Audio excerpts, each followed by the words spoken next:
नमस्कार दोस्तों, मैं किस्साबाज वाला लेकर आया हूँ विश्व विख्यात लेखकों की कहानियों का गुच्छा। दोस्तों, अगर हमारी कहानी आपको पसंद आए तो इसे लाइक, सब्सक्राइब और शेयर जरूर करें। तो आइए बिना देर किए शुरू करते हैं हम आज की कहानी। कहानी का शीर्षक है अभिलाषा। इसे लिखा है मुंशी प्रेमचंद जी ने। कल पड़ोस में बड़ी हलचल मची थी। एक पान वाला अपनी स्त्री को मार रहा था। वह बेचारी बैठी रो रही थी, पर उस निर्दयी को उस पर लेश मात्र भी दया न आती थी। आखिर स्त्री को भी क्रोध आ गया। उसने खड़े होकर कहा, बस, अब मारोगे तो ठीक ना होगा। आज से मेरा तुमसे कोई संबंध नहीं। मैं भीख मांगूंगी, पर तेरे घर न आऊंगी। यह कहकर उसने अपनी एक पुरानी साड़ी उठाई और घर से निकल पड़ी। पुरुष काठ के उल्लू की तरह खड़ा देखता रहा। कुछ दूरी चलकर स्त्री फिर लौटी और दुकान की संदूकची खोलकर कुछ पैसे निकाले। शायद अभी तक उसे ममता थी, पर उस निर्दय ने तुरंत उसका हाथ पकड़कर पैसे छीन लिए। हाय री हृदयहीनता! अबला स्त्री के प्रति पुरुष का यह अत्याचार! एक दिन इसी स्त्री पर उसने प्राण दिए होंगे, उसका मुंह जोहता रहा होगा, पर आज इतना निष्ठुर हो गया है मानो कभी की जान पहचान ही नहीं। स्त्री ने पैसे रख दिए और बिना कहे सुने चली गई। कौन जाने कहाँ।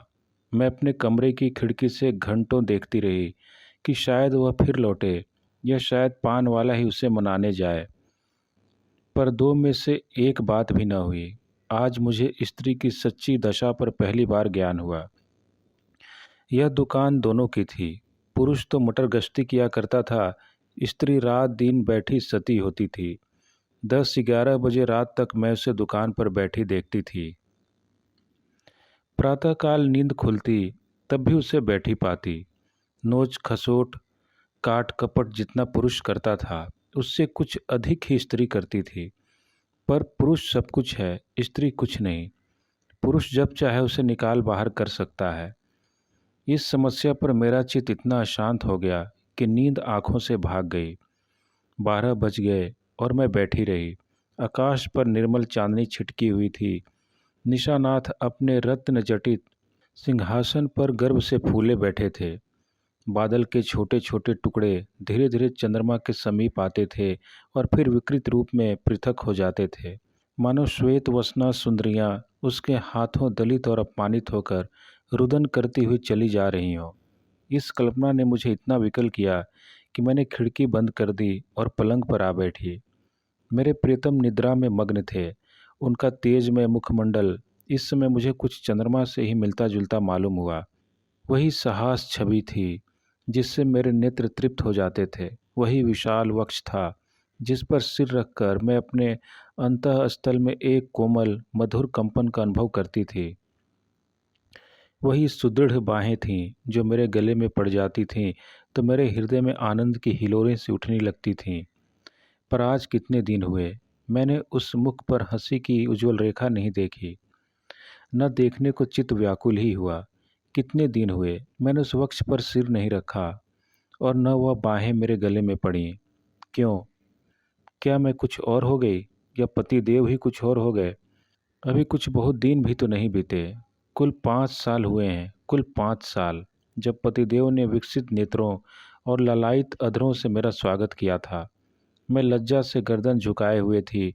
हृदय में कितनी प्रबल उत्कंठा हो रही थी कि उनकी मुख छवि देख लूं, पर लज्जावश सिर न उठा सकती। आखिर एक बार मैंने हिम्मत करके आंखें उठाई और यद्यपि दृष्टि आधे रास्ते से ही लौट आई, तो भी उस अर्थ दर्शन से मुझे जो आनंद मिला, क्या उसे कभी भूल सकती हूँ? वह चित्र अब भी मेरे हृदय पट पर खींचा हुआ है। जब कभी उसका स्मरण आ जाता है, हृदय पुलकित हो उठता है। उस आनंद स्मृति में अब भी वही गुदगुदी, वही सनसनी है, लेकिन अब दिन रात उस छवि के दर्शन करती हूँ। उषा काल, प्रातः काल, मध्याह्न काल, संध्या काल, निशा काल, आठों पहर उसको देखती हूँ, पर हृदय में गुदगुदी नहीं होती। वह मेरे सामने खड़े मुझसे बातें किया करते हैं, मैं क्रोशिये की ओर देखती रहती हूँ। जब वह घर से निकलते थे तो मैं द्वार पर आकर खड़ी हो जाती थी, और जब वह पीछे फिरकर मुस्कुरा देते थे तो मुझे मानो स्वर्ग का राज्य मिल जाता था। मैं तीसरे पहर कोठे पर चढ़ जाती थी और उनके आने की बाट जोहने लगती थी। उनको दूर से आते देखकर मैं उन्मत्त सी होकर नीचे आती और द्वार पर जाकर उनका अभिवादन करती। पर अब मुझे यह भी नहीं मालूम होता कि वह कब जाते और कब आते हैं।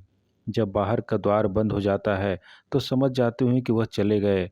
जब द्वार खुलने की आवाज़ आती है तो समझ जाती हूँ कि आ गए। समझ में नहीं आता कि मैं ही कुछ और हो गई या पतिदेव ही कुछ और हो गए।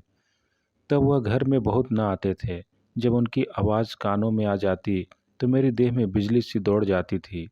उनकी छोटी छोटी बातों, छोटे छोटे कामों को भी मैं अनुरक्त मुग्ध नेत्रों से देखा करती थी। वह जब छोटे लाला को गोद में उठाकर प्यार करते थे, तब टामी का सिर थपथपाकर उसे लिटा देते थे। जब बूढ़ी भक्तिन को चिढ़ाकर बाहर भाग जाते थे, जब बाल्टियों में पानी भर भर पौधों को सींचते थे, तब ये आंखें उसी ओर लगी रहती थीं। पर अब वह सारे दिन घर में रहते हैं, मेरे सामने हंसते हैं, बोलते हैं, मुझे खबर भी नहीं होती, न जाने क्यों। तब किसी दिन उन्होंने फूलों का एक गुलदस्ता मेरे हाथ में रख दिया था और मुस्कुराए थे। वह प्रणय का उपहार पाकर मैं फूली न समाई थी। केवल थोड़े से फूल और पत्तियां थीं, पर उन्हें देखने से मेरी आंखें किसी भांति तृप्त ही न होती थीं। कुछ देर हाथ में लिए रही, फिर अपनी मेज पर फूलदान में रख दिया। कोई काम करती होती तो बार बार आकर उस गुलदस्ते को देख जाती। कितनी बार उसे आंखों से लगाया, कितनी बार उसे चूमा। कोई 1 लाख रुपए भी दे देता तो उसे न देती। उसकी एक एक पंखुड़ी मेरे लिए एक एक रत्न थी। जब वह मुरझा गया तो मैंने उसे उठाकर अपने बक्से में रख दिया था। तब से उन्होंने मुझे हजारों चीज़ें उपहार में दी होंगी। एक से एक रत्न जटित आभूषण हैं, एक से एक बहुमूल्य वस्त्रां हैं, और गुलदस्ते तो प्रायः नित्य ही लाते हैं। लेकिन इन चीज़ों को पाकर वह उल्लास नहीं होता। मैं उन चीज़ों को पहनकर आईने में अपना रूप देखती हूँ और गर्व से फूल उठती हूँ। अपनी हमजोलियों को दिखाकर अपना गौरव और उनकी ईर्ष्या को बढ़ाती हूँ। बस अभी थोड़े ही दिन हुए हैं, उन्होंने मुझे चंद्रहार दिया है, जो उसे देखता है मोहित हो जाता है।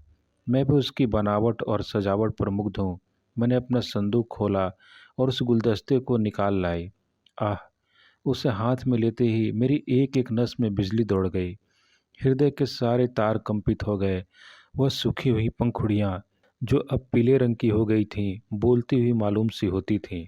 उसके सूखे मुरझाए हुए मुखों के अस्फुटित कंपित अनुराग में डूबे शब्द साएं साएं करके निकलते हुए जान पड़ते थे। किंतु वह रत्न जटित कांति से दमकता हुआ हार स्वर्ण और पत्थरों का एक समूह था, जिसमें प्राण न थे, संज्ञा न थी, मर्म न था। मैंने फिर गुलदस्ते को चूमा, कंठ से लगाया, आर्द्र नेत्रों से सींचा और फिर संदूक में रखाई। आभूषणों से भरा हुआ संदूक भी उस एक स्मृति चिन्ह के सामने तुच्छ था। यह क्या रहस्य था? फिर मुझे उनके एक पुराने पत्र की याद आ गई। उसे उन्होंने कॉलेज से मेरे पास भेजा था। उसे पढ़कर मेरे हृदय में जो आनंद हुआ था, जो तूफान उठा था, आंखों से जो नदी बही थी, क्या उसे कभी भूल सकती हूँ? उस पत्र को मैंने अपनी सुहाग की पिटारी में रख दिया था। इस समय उस पत्र को पढ़ने की प्रबल इच्छा हुई। मैंने पिटारी से वह पत्र निकाला। उसे स्पर्श करते ही मेरे हाथ कांपने लगे, हृदय में धड़कन होने लगी। मैं कितनी देर उसे हाथ में लिए खड़ी रही, कह नहीं सकती।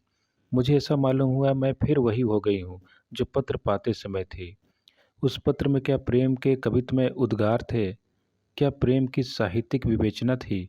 क्या वियोग व्यथा का करुण क्रंदन था? उसमें तो प्रेम का एक शब्द भी न था। लिखा था, कामनी, तुमने 8 दिनों से कोई पत्र नहीं लिखा। क्यों नहीं लिखा? अगर तुम मुझे पत्र न लिखोगी तो मैं होली की छुट्टियों में घर न आऊँगा। इतना समझ लो। आखिर तुम सारे दिन क्या करती हो? मेरे उपन्यासों की अलमारी खोल ली है क्या? आपने मेरी अलमारी क्यों खोली? समझती होगी मैं पत्र न लिखूंगी तो बच्चा खूब रोएंगे और हैरान होंगे। यहाँ इसकी परवाह नहीं। 9 बजे रात को सोता हूँ तो 8 बजे उठता हूँ। कोई चिंता है तो यही कि फेल ना हो जाऊं। अगर फेल हुआ तो तुम जानोगी। कितना सरल, भोले भोले हृदय से निकला हुआ, निष्कपट मानपूर्ण आग्रह और आतंक पत्र से भरा हुआ था। मानो उसका सारा उत्तरदायित्व मेरे ही ऊपर था। ऐसी धमकी क्या अब भी वह मुझे दे सकते हैं? कभी नहीं।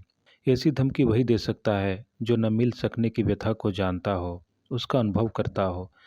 पतिदेव अब जानते हैं इस धमकी का मुझ पर कोई असर न होगा। मैं हंसूंगी और आराम से सोऊंगी, क्योंकि मैं जानती हूँ वह अवश्य आएंगे और उनके लिए ठिकाना ही कहाँ है, जा ही कहाँ सकते हैं। तब से उन्होंने मेरे पास कितने पत्र लिखे हैं। 2 दिन को भी बाहर जाते हैं तो एक पत्र जरूर भेजते हैं, और जब 10-5 दिन को जाते हैं तो नित्य प्रति एक पत्र आता है। पत्रों में प्रेम के चुने हुए शब्द, चुने हुए वाक्य, चुने हुए संबोधन भरे होते हैं। मैं उन्हें पढ़ती हूँ और एक ठंडी सांस लेकर रख देती हूँ। हाय, वह हृदय कहाँ गया? प्रेम के इन निर्जीव भाव शून्य कृत्रिम शब्दों में वह अभिन्नता कहाँ है? वह रस कहाँ है? वह उन्माद कहाँ है? वह क्रोध कहाँ है? वह झुंझलाहट कहाँ है? उनमें मेरा मन कोई वस्तु खोजता है, कोई अज्ञात, अव्यक्त, अलक्षित वस्तु, पर वह नहीं मिलती। उनमें सुगंध भरी होती है। पत्रों के कागज आर्ट पेपर को मात करते हैं, पर उनका यह सारा बनाव संवार किसी गत यौवना नायिका के बनाव श्रृंगार के सदृश ही लगता है। कभी कभी तो मैं पत्रों को खोलती भी नहीं। मैं जानती हूँ उनमें क्या लिखा होगा। उन्हीं दिनों की बात है, मैंने तीजे का व्रत किया था। मैंने देवी के सम्मुख सिर झुकाकर वंदना की थी। देवी, मैं तुमसे केवल एक वरदान मांगती हूँ। हम दोनों प्राणियों में कभी विच्छेद न हो, और मुझे कोई अभिलाषा नहीं। मैं संसार की और कोई वस्तु नहीं चाहती। तब से 4 साल हो गए हैं, और हम में एक दिन के लिए भी विच्छेद नहीं हुआ। मैंने तो केवल एक वरदान मांगा था। देवी ने वरदानों का भंडार ही मुझे सौंप दिया। पर आज मुझे देवी के दर्शन हो तो मैं उनसे कहूँ, तुम अपने सारे वरदान ले लो, मैं इनमें से एक भी नहीं चाहती। मैं फिर वही दिन देखना चाहती हूँ जब हृदय में प्रेम की अभिलाषा थी। तुमने सब कुछ देकर मुझे उस अतुल सुख से वंचित कर दिया जो अभिलाषा में था। मैं अब की देवी से वह दिन दिखाने की प्रार्थना करूँगी, जब मैं किसी निर्जन जल तट और सघन वन में अपने प्रीतम को ढूंढती फिरूं। नदी की लहरों से कहूँ, मेरे प्रीतम को तुमने देखा है? वृक्षों से पूछूं, मेरे प्रीतम कहाँ गए? क्या वह सुख मुझे कभी प्राप्त न होगा? उसी समय मंद शीतल पवन चलने लगा। मैं खिड़की से बाहर सिर निकाल कर खड़ी थी। पवन के झोंके से मेरे केश की लटें बिखरने लगीं, मानो मेरे प्रीतम वायु के इन उच्छ्वासों में हैं। फिर मैंने आकाश की ओर देखा। चांद की किरणें चांदी के जगमगाते तारों की भांति आंखों से आंख मिचौनी सी खेल रही थी। आंखें बंद करते समय सामने आ जाती, पर आंखें खोलते ही अदृश्य हो जाती थीं। मुझे उस समय ऐसा आभास हुआ कि मेरे प्रियतम उन्हीं जगमगाते तारों पर बैठे आकाश से उतर रहे हैं। उसी समय किसी ने गाया, अनोखे से नेही के त्याग, निराले पीड़ा के संसार, कहाँ होते हो अंतर्धान, लुटा करके सोने सा प्यार। यह पद मेरे मर्म स्थल को तीर की भांति छेदता हुआ कहाँ चला गया, नहीं जानती। मेरे रोए खड़े हो गए, आंखों से आंसुओं की झड़ी लग गई। ऐसा मालूम हुआ जैसे कोई मेरे प्रीतम को मेरे हृदय से निकाले लिए जाता है। मैं जोर से चिल्ला पड़ी। उसी समय पतिदेव की नींद टूट गई। वह मेरे पास आकर बोले, क्या अभी तुम चिल्लाई थी? अरे तुम रो क्यों रही हो? क्या बात है, कोई स्वप्न तो नहीं देखा? मैंने सिसकते हुए कहा, रोऊं न तो क्या हंसूं? मेरे स्वामी ने मेरा हाथ पकड़कर कहा, क्यों, रोने का कोई कारण है या यूं ही रोना चाहती हो? क्या मेरे रोने का कारण तुम नहीं जानते? मैं तुम्हारे दिल की बात कैसे जान सकता हूँ? तुमने जानने की चेष्टा की है कभी? मुझे इसका सान गुमान भी न था कि तुम्हारे रोने का कोई कारण हो सकता है। तुमने तो बहुत कुछ पढ़ा है, क्या तुम भी ऐसी बात कह सकते हो? स्वामी ने विस्मय में पढ़कर कहा, तुम तो पहेलियां बुझवाती हो। क्यों, क्या तुम कभी नहीं रोते? मैं क्यों रोने लगा? तुम्हें अब कोई अभिलाषा नहीं है? मेरी सबसे बड़ी अभिलाषा पूरी हो गई। अब और मैं कुछ नहीं चाहता। यह कहते हुए पतिदेव मुस्कुराए और मुझे गले से लिपटा लेने को बढ़े। उनकी यह हृदयहीनता इस समय मुझे बहुत बुरी लगी। मैंने उन्हें हाथों से पीछे हटाकर कहा, मैं इस स्वांग का प्रेम नहीं समझती। जो कभी रो नहीं सकता वह प्रेम नहीं कर सकता। रुदन और प्रेम दोनों एक ही रेत से निकलते हैं। उसी समय फिर उसी गाने की ध्वनि सुनाई दी, अनोखे से नेही के त्याग, निराले पीड़ा के संसार, कहाँ होते हो अंतर्धान, लुटा करके सोने सा प्यार। पतिदेव की वह मुस्कुराहट लुप्त हो गई। मैंने उन्हें एक बार कांपते देखा। ऐसा जान पड़ा उन्हें रोमांच हो रहा है। सहसा उनका दाहिना हाथ उठकर उनकी छाती तक गया। उन्होंने लंबी सांस ली और उनकी आंखों से आंसू की बूंदें निकलकर गालों पर आ गईं। तुरंत मैंने रोते हुए उनकी छाती पर सिर रख दिया और उस परम सुख का अनुभव किया जिसके लिए कितने दिनों से मेरा हृदय तड़प रहा था। आज फिर मुझे पतिदेव का हृदय धड़कता हुआ सुनाई दिया। आज उनके स्पर्श में फिर स्फूर्ति का ज्ञान हुआ। अभी तक उस पद के शब्द मेरे हृदय में गूंज रहे थे। कहाँ होते हो अंतर्धान, लुटा करके सोने सा प्यार। धन्यवाद।